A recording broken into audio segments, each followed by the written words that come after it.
فين الحكمة لما العم سام وأصحابه يرموا علينا بلاويهم وينسونا إن إحنا مخلوقين لهدف؟ فين الحكمة من كده؟ مش لكده ممكن يكون من الحكمة عشان أقول لك قال الله جل في علاه: أفحسبتم أنما خلقناكم عبثا وأنكم إلينا لا ترجعون. وقال الله جل في علاه: الذي خلق الموت والحياة ليبلوكم أيكم أحسن عملا. وقال الله جل في علاه: حسب الناس أن يتركوا أن يقولوا آمنا وهم لا يفتنون ولقد فتنا الذين من قبلهم فلا يعلمن الله الذين صدقوا ولا يعلمن الكاذبين. وقال الله جل في علاه: ولكم في الأرض مستقر ومتاع إلى حين، إلى وقت محدد مش مطلقة.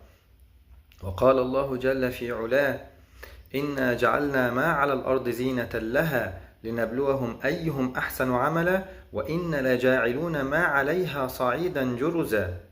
يعني الله سبحانه وتعالى سخر لك الأرض وما عليها ليه؟ لنبلوهم أيهم أحسن عملا. فهل فكرت في ده يوما؟ هل فكرت إن إحنا مخلوقين وإن الأرض دي كلها عشان ربنا يختبرنا نعمل أفضل أو لأ؟ ثم قال الله: وإن لجاعلون ما عليها صعيدا جرزا، يعني الأرض اللي ربنا خلاها لنا دي مزينة، هو بعد كده اللي هيخليها ملساء لا شيء عليها ليوم الحشر.